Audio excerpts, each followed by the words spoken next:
Creo que la primera vez que salí del closet se podría decir que fue con unos amigos donde me cacharon con unas conversaciones y empecé a preguntarme si seré gay, que por qué, cómo sucede, si realmente pasaría algo, no sé.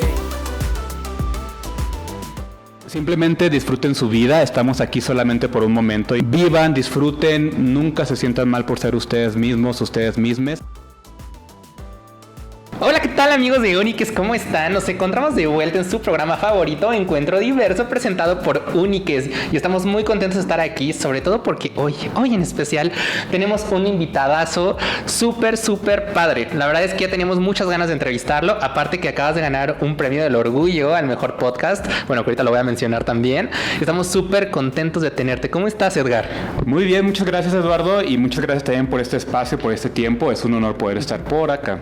No, pues el gusto es nuestro. Y voy a permitirte leer tu semblanza, ¿vale? Ok. La voy a leer porque es bastante larga y bastante bonita.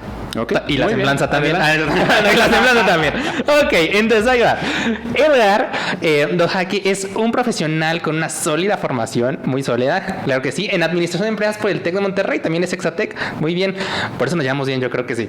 Y una maestría también en marketing internacional por el King's College de London, donde obviamente destacaste por una investigación sobre la influencia de la masculinidad en las decisiones de compra en hombres homosexuales, que está muy padre, porque generalmente no se hacen ese tipo de investigaciones, digo, ni a nivel licenciatura, ni maestría, ni doctorado. Entonces creo que es algo bastante padre. Y tras 8 años de carrera profesional en la agencia creativa Ogilvy, cofundó el comité LGBT+, y emprendió en 2020 Después del Closet, que es un programa muy padre, que escúchenlo por ciento en todas las plataformas digitales, enfocado justo en el crecimiento personal de hombres LGBT+. Y actualmente, ya para lo reciente, ¿vale? Lideras el proyecto también de ERG, de diversidad e inclusión, en DDB, que es la agencia creativa, más creativa obviamente, de México. Y además acabas de ganar, como ya lo dije, muy importante, el premio del Orgullo México 2023 al podcast del año. La verdad es que estamos súper felices que estés aquí, porque aparte eres una persona que está súper comprometida con el tema de diversidad e inclusión, y creo que tu mensaje puede ayudar a muchos a salir adelante y, ¿por qué no?, también a liberarse y ser ellos mismos. Pero ¿cómo te encuentras? Creo que ya hablé demasiado. No, muy bien, y muchas gracias por, también la presentación. Y creo que sí, justo también para mí es muy importante, que podamos hablar, no sé por dónde va a ir esta plática y esta conversación, sin embargo, creo que siempre lo importante es que allá afuera va a estar alguien escuchando, va a estar alguien viéndonos, y si algo puede ayudarles en su proceso de salida del closet, eso es más que suficiente. Me encanta tu mensaje, pero quiero preguntarte cosas más personales. Adelante, vamos con las confesiones personales. No, pues que me cuentes justo de dónde eres, cómo fue tu infancia, tu desarrollo y todo eso. Cuéntanos. Muy bien, pues primeramente yo soy el más chico de 3 hermanos. Soy de San Luis Río Colorado, Sonora, que es una ciudad fronteriza. Pues es una ciudad pues un poco pequeña. Obviamente también creo que eso es muy importante en mi formación, sobre todo en el tema de la homosexualidad, porque creo que para mí es muy importante también que el hecho que yo pues crecí comprendiendo mucho de dónde venía también este rechazo a la homosexualid,, ¿no? Yo también tenía mucha homofobia interiorizada, y creo que durante mi proceso siempre fue de yo estoy aquí viviendo, y estuvo muy padre con mis papás, vaya la redundancia, pero estuvo muy interesante mi infancia. Sin embargo, siempre pensé que yo debería estar en otro lugar, ¿no? Para poder desarrollarme mejor, para poder realmente ser yo, porque ahí sentía pues esta frase común que sabemos, ¿no? Pueblo chico, infierno grande. Sí, y tenía mucho miedo pues de qué es lo que iban a decir, qué es lo que iba a pasar. Entonces, pues prácticamente durante mucho de mi crecimiento, cuando fui adolescente, fue cuando empecé a dar cuenta de, pues creo que hay algo en mí. Me gusta el compañero de al lado también, ¿no? Sí, es como, oye, pues, y luego en esa época, que no fue hace tanto, ¿eh? No, estás muy joven. En esa época que no había tanta información, pero había muchas dudas y muchas preguntas, y no encontrar las respuestas también creo que para mí es parte fundamental de por qué hice el podcast, ¿no? Como que ahí empecé a preguntarme si seré gay, que por qué, cómo sucede, si realmente pasaría algo, no sé, y a partir de ahí, pues yo me mudé a Monterrey, que ahí fue donde estudié la carrera, y ahí tuve la oportunidad también de conocer pues otras personas de la comunidad, que eso creo que también ayuda bastante en el proceso de la salida del closet, ¿no? De encontrar otras personas que aunque no sean como tú, pero vinieron también de otros lugares que buscan también esta parte de la apertura y pues gracias a todo eso, pues ahorita se puede decir que ya estoy súper fuera del closet. Justo quería preguntarte eso, ¿cómo era el Edgar universitario? Pues mira, creo que hay algo fundamental en mí, hay cosas que se han quedado como tal, como una cosa muy en particular que creo que sí soy un poco terco en algunas cosas, ¿no? O sea, cuando me gusta algo y voy por algo y quiero hacerlo, creo que eso me ha movido muy bien donde he estado, de buscar esa manera. Pero obviamente también era más tímido, era también como mucho más, guardaba más muchas cosas mías y obviamente gran parte de la universidad estuve dentro del closet, entonces también, pues estaba también con mi novia falsa, entonces bueno, todos creo que pasamos por ahí con la novia falsa. Inclusive hubo algunos amigos que salieron del closet primero que yo y me dijeron y yo no estaba listo, la verdad, ¿no? Entonces fue como, ay, sí, no te preocupes, yo te voy a apoyar. Exacto, ya lo sabía, ¿no? ya lo sabía como tal, pero creo que sí era una persona muy insegura de mí mismo, no solamente por la orientación, también por mi físico, ¿no? Como yo, pues... Pero estás guapo. Bueno, primeramente gracias por eso, pero creo que también, además en mi adolescencia, pues yo estaba... Bueno, es que todos en la adolescencia somos medio, ¿qué te digo? Desiguales, un poquito, no sé, como que nos crece, no sé, nos sale un grano, nos crece un poco más la mano. Sí, como todos que... pasamos por eso, no te preocupes. Sí, como que estamos en el proceso de desarrollo, de crecimiento y creo que yo también venía como, digo, dentro de mi infancia, que yo sé que no es culpa de nadie, pero sí estaba, por ejemplo, a veces con dietas, ¿no? Desde niño, ¿no? Que me decían, no comas dulces, no comas pasteles porque vas a poner más llenito y que no sé qué. Entonces como que todo eso se fue ciclando mucho conmigo y lo cargué por mucho tiempo. Entonces, en la entrada de la universidad como que sí tenía muchos problemas también con mi peso o con mi imagen corporal y creo que a pesar de que ya no estaba como antes, de todas formas en mi mente siempre lo cargaba, ¿no? Entonces, inclusive en Monterrey fue donde tuve mi primer novio, también creo que hubo muchas inseguridades mías que creo que de alguna forma u otra no me permitieron estar al 100, sí, totalmente, pero pues al final es como parte fundamental del proceso, ¿no? Del proceso de aceptación y creo que ahorita en este momento estoy pues muy contento también conmigo mismo. Afortunadamente, digo, sí, me costó. A todos nos ha costado muchas cosas y hablando de eso, de esa parte del desarrollo, siento que ya nos acercamos a un momento de tu vida como, no sé si clímax, pero como que un cambio para bien, que es justo el momento en que saliste del closet. Cuéntanos cómo fue y cuándo fue ese proceso. Pues creo que la primera vez que salí del closet se podría decir que fue con unos amigos donde me cacharon con unas conversaciones. Con besos de tres, seguramente. Con besos de tres. Es que en aquella época no había esas cosas. Bueno, sí había, obviamente sí había, pero no era tan común decirlo, ¿no? Apenas era el beso de uno con otro, o sea, en esa época, ¿no? Obviamente ahorita ya ha cambiado, pero sí creo que para mí era como yo vivía muy a nivel individual mi homosexualidad, o sea, es decir, a lo mejor hablaba con alguien y nadie más sabía. Entonces, en una ocasión tenía una conversación con alguien y como yo, en mi ansiedad, siempre primero escribía yo en un Word lo que le iba a escribir a alguien, redactaba y luego lo enviaba, ya sea por correo, ya sea por el Manhunt en aquella época. Sí, exacto, sí. Ajá, ya más o menos me doy cuenta de qué época es. Okay. Sí, ya más o menos estaba dando la época y uno de mis amigos vio una de las conversaciones y hablaron conmigo y ya fue como, pues no, la verdad sí soy gay. Y ya ahí empezó y ya como que a partir de ahí fue pues un alivio empezar a tener las primeras conversaciones, ¿no? Ya con alguien, porque siempre era, está bien guapo esta persona, está bien guapo este actor, y ahora ya tenía alguien con quien hablarlo. Entonces empecé a hablarlo con uno de mis mejores amigos y a partir de ahí, digo, también me gustaba alguien, empecé también a hablar de esa persona y así fue como poco a poco un poco construyendo mi camino a abrirme un poco más y obviamente a partir de ahí pues ya tuve mi primer novio, que eso también me ayudó en mi proceso. Qué padre, me encanta eso. Oye, y yo supongo que ya para ese entonces ya estabas casi graduándote del TEC, creo que sí, ¿no? Estaba en la mitad, estaba en la mitad, un poquito ya casi más de la mitad. Ajá. Ok, perfecto. Y también cuéntame, porque te fuiste a estudiar ahí al extranjero, me dijiste que Australia.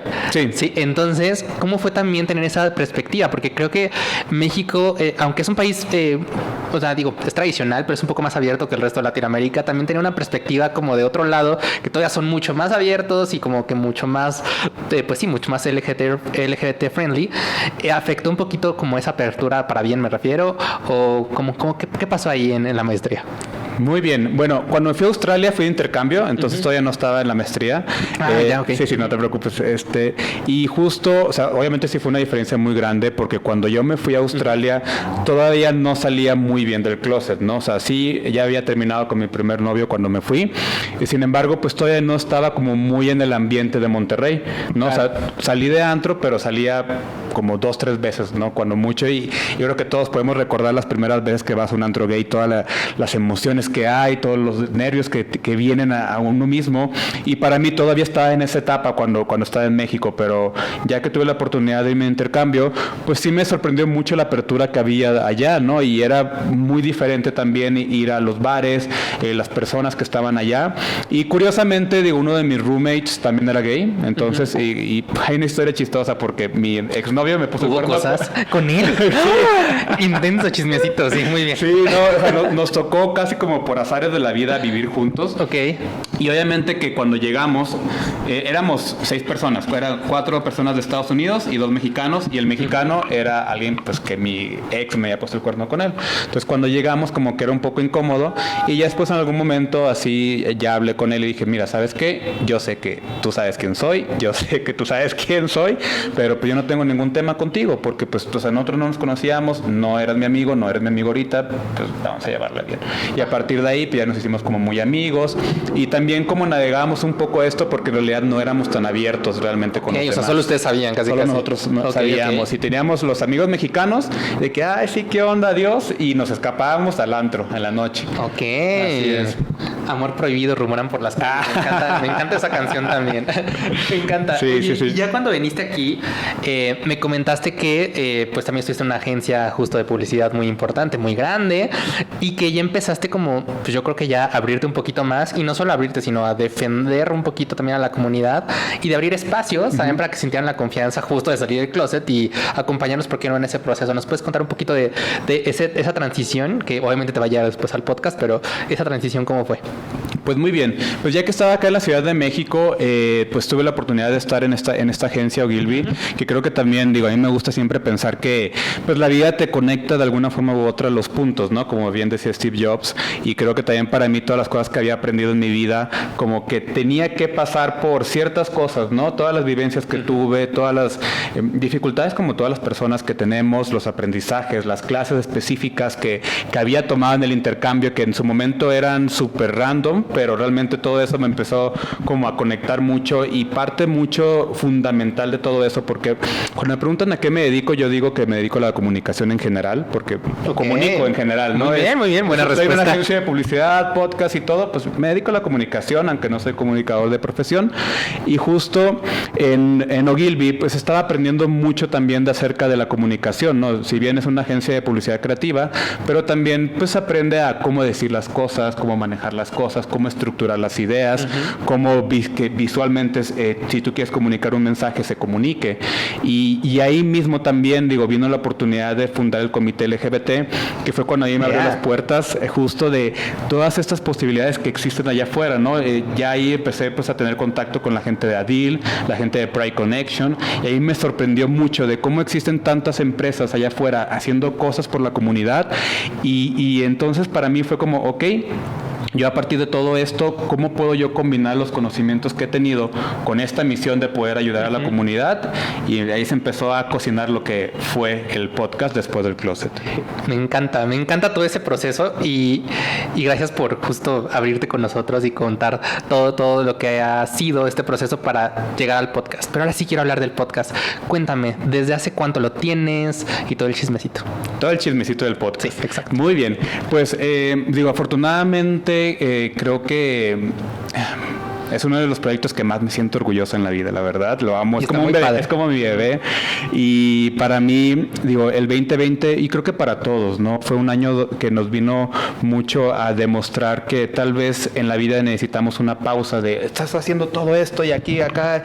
Y obviamente hubo muchas cosas que estuvieron sucediendo, pero creo que para mí también era como, ok, estoy vivo, está mi familia viva, estamos todos vivos, y cómo hacemos para celebrar que estamos vivos, ¿no? O sea, ¿qué es la huella que queremos dejar en este este mundo y tal vez con el trabajo que yo había hecho en la publicidad y en el comité no se me hizo suficiente de decir, ok, es esto, pero creo que hay algo más que se puede hacer, ¿no? Es como cómo yo puedo también aportar, porque creo que una de las cosas principales de tener un comité es, yo puedo crear el espacio, pero las personas pues también llegamos inseguras, no es como que llego con la bandera. No es que llegan al 100 así ya. Sí, es como rápido, claro. Sí, es como la entrevista de, hola, soy Edgar y soy gay, ¿no? Sí. No es tan sencillo llegar a ese punto. Entonces creo que para mí era, bueno, cómo yo puedo aportar de empoderar a los hombres gays, de mi experiencia, de compartir la experiencia para que ellos puedan llegar también desde el inicio, ¿no? Desde la raíz. Entonces, con esa oportunidad de esa visión de decir, ok, ¿qué pasaría si me muero mañana? Pues yo quiero dejar algo, ¿no? Claro, totalmente. Y justo tomé un curso de Luis Ramos, no sé si has tenido la oportunidad de escuchar su podcast Libros para Emprendedores. No, pero sí lo ubico. Por ahí aparecen las listas. O sea, Luis Ramos yo le agradezco muchas cosas porque él fue el que me enseñó también a cómo estructurar, ¿no? Yo tuve una entrevista con él, que él tenía un programa de yo te enseño si quieres hacer un podcast, si quieres hacer esto, yo te lo enseño. Tuve la entrevista con él y como que yo sabía que quería hacer, pero no sabía cómo. Entonces él como que me empezó a estructurar 6 meses intensivo así de aprender cómo dosificar tu mensaje, cómo definir tu audiencia. Hice una lista de 100 problemas de personas de la comunidad. De esos 100 problemas, cada uno tenía su propia historia. De esas historias se hizo un esquema, también una estructura de estos son los 3 principales. Ok, estos 3 principales, cómo tú los puedes cubrir con contenido y con eso hacer un método, y ese método, cómo está la base de todo el podcast. O sea, wow. Sí, o sea, fue un trabajo, la verdad que obviamente como era el 2020, la gente pues no salía. Yo no salía, estaba en casa todo el día, no había manera, pues no hacía otra cosa más que pues, obviamente trabajar en los horarios que tenía que trabajar, pero en las noches hacía eso, ¿no? Entonces, o sea, sí llegué a trabajar en muchas noches donde ya casi me ardían los ojos así de estar editando y haciendo todas las cosas. Pero valió la pena completamente. Pero valió la pena completamente. Y obviamente al principio fue más difícil, donde pues, yo también me enseñó mucho a, pues, lo de subir el episodio, la carátula, el nombre, o sea, pasé por muchos nombres. Al principio era huella cromática, era no sé qué, bla. Se quedó después del closet. Y la carátula también pasó por muchos diseños.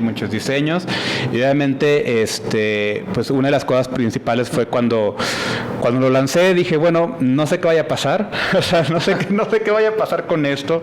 No sé si vaya a funcionar, si alguien vaya a escucharlo, pero en su momento mi filosofía era, si con una persona que salga del closet con este proyecto, ya con eso me doy por bien servido. Entonces, pues ya, obviamente tenía mucha ansiedad por qué iba a pasar, ¿no? También, obviamente, creo que una de las cosas principales cuando uno se expone en redes, y digo la exposición a compartir contenido a manera general, es pues, qué va a decir la gente, qué van a decir tus amigos, qué va a pasar. Sí, porque es algo masivo ya. Algo masivo, exacto. Sí, claro, y no es como que tampoco, no es que tenía una restricción por parte de la empresa, pero también era algo diferente, ¿no? Yo siempre trato, obviamente, de mantener confidencialidad con marcas, con clientes, con situaciones, porque pues si se habla de homofobia laboral, se habla de muchas cosas. Entonces también como todas esas dudas fue como, bueno, pues están ahí, pero no importa, voy a lanzarlo. Me encanta. Aparte se nota cuando algo lo haces de corazón, lo haces con toda la pasión, y creo que el éxito viene solo y que por eso ha sido tan exitoso con tu podcast. Y cuéntame, ¿dónde podemos escuchar Después del Closet? Bueno, Después del Closet lo pueden encontrar pues en todas las plataformas donde hay podcast, que es Spotify, es Apple Podcast, Google Podcast, Audible, Amazon, iVoox también está por ahí, y en YouTube también hay algunos episodios. Perfecto. Pues ya saben, escúchenlo. Y también yo creo que ha sido un ejemplo para muchos y lo va a seguir siendo. Y por eso cuéntanos, ¿dónde te podemos seguir a ti personalmente? Muy bien, pues yo estoy en mis redes, en Instagram, sobre todo en @Edgarish. Ahí es la red principal. Ahí usualmente concentro todo el contenido, porque digo, el podcast es el podcast como tal, pero trato también que los episodios tengan vida también en otras plataformas, como lo es TikTok, como lo es Instagram. Y usualmente digo, si no estoy publicando un episodio en Instagram, casi hay contenido diario.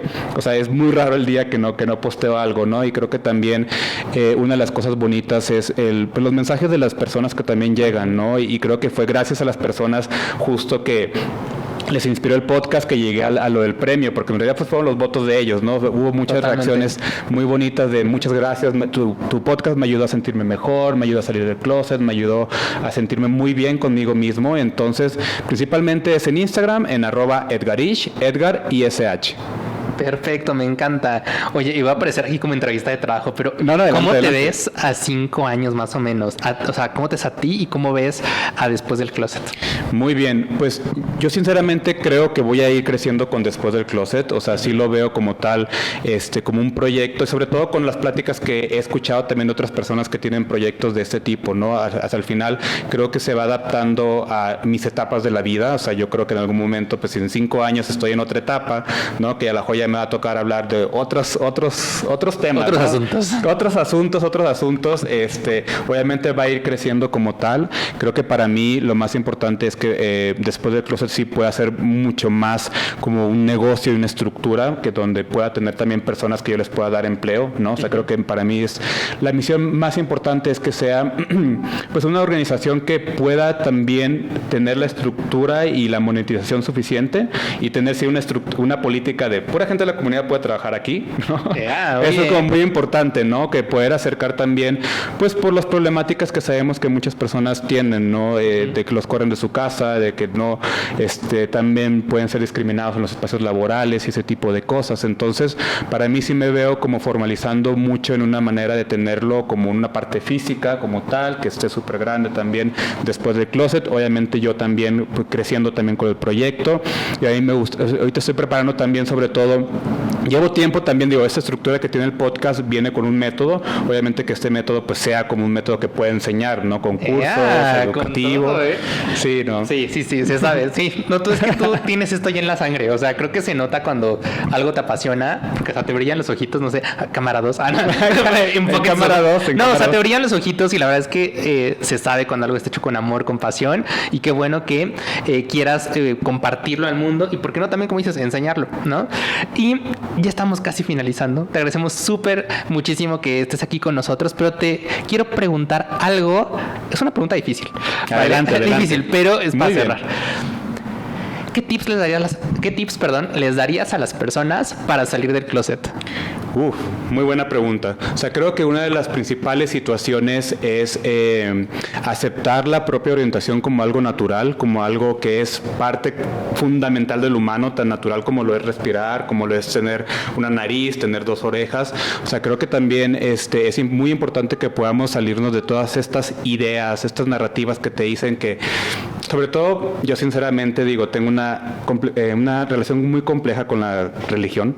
Ok, sí, bueno, eso es otro tema, sí. Sí, porque creo que, obviamente yo sé que todos somos libres de practicar y de creer, pero en muchas de las conversaciones que yo tengo con las personas es el problema principal. Sí, totalmente. Sí, las creencias, prejuicios, la verdad. Sí, siempre viene con es que o los padres son muy religiosos o ellos mismos piensan que le están haciendo daño a una entidad allá arriba, ¿no? Y siempre es como, espérate, en realidad no le estás haciendo daño a nadie por ser tú mismo. Es creo que lo principal, no hay ninguna entidad que esté castigando la homosexualidad como tal, ¿no? Y es muy sencillo de aprender esto de cuando tú ves el análisis de cómo ha evolucionado los humanos como tal, es como tú sabes que eventualmente cada generación va teniendo sus propios dioses, ¿no? O sea, antes se creían en Zeus, antes se creían esto, y es como, bueno, pues si va cambiando, entonces quiere decir que hay algo más arriba que tal vez es cierto, que para mí es la espiritualidad, y conectar con la propia espiritualidad de que existe algo que si te dio vida es por algo, y si te dio vida como homosexual, por algo tiene que serlo, ¿no? Entonces, la mejor vida. La mejor vida. Y pues somos afortunados y bendecidos, o sea, creo que eso es como las cosas principales, y obviamente llegar a ese punto es muy difícil, ¿no? Y yo creo que poco a poco lo estamos entendiendo, también en muchas conversaciones que he tenido con padres, que también para ellos es difícil también aceptarlo, pero después dicen, sí, es que fue una bendición tener un hijo homosexual. Y es como a través de la comprensión, de hablarlo, de comunicarlo, y al final que no tengan miedo de hacerse las preguntas necesarias para llegar a ese punto, acérquense también a todas estas herramientas. Creo que una de las cosas principales es también tener la familiaridad familiaridad con las personas, amigos, personas, eventos, ¿no? Y cada vez eso te va haciendo que lo naturalices más en ti y eso, pues, claro, al final de cuentas te ayuda también en tu proceso. Totalmente. Qué bonito mensaje. Y te agradecemos muchísimo que hayas estado aquí con nosotros, que te hayas dado el tiempo, porque la verdad es que creo que eres una persona muy valiosa, que tiene mucho que aportar. Y también creo que es bueno cerrar con ese mensaje a la comunidad. No están solos. O sea, no están solos, no están solas, no están soles. Hay medios como Úniques, hay organizaciones civiles, hay podcasts, hay ya muchísimas pues contenidos, programas, ecosistemas que pueden formar como una red de apoyo en caso de que no la tengas, porque muchas veces tal vez, no sé, la familia lo rechaza, etcétera, sí, pero totalmente. Aquí está su otra familia, ¿no? O sea, aquí acérquense a su otra familia. Y muchísimas gracias, Edgar, por estar aquí. Unas últimas palabras que quieras decirle a la audiencia. Pues simplemente disfruten su vida, estamos aquí solamente por un momento y es lo importante. Entonces, al final de cuentas nunca sabemos cuándo ya no vamos a estar aquí. Entonces creo que es una de las cosas principales y yo sé que a veces es difícil pensar en ese tipo de cosas, pero realmente es algo muy cierto y simplemente vivan, disfruten, nunca se sientan mal por ser ustedes mismos, ustedes mismes, y como también lo dices, Eduardo, muchas gracias por este espacio y aquí tienen a su familia extendida. Muchas gracias por el espacio. No, al contrario, gracias a ti. Y ya lo saben, amigos, nos vemos en el próximo episodio de su programa favorito, Encuentro Diverso, solo por Úniques.mx también.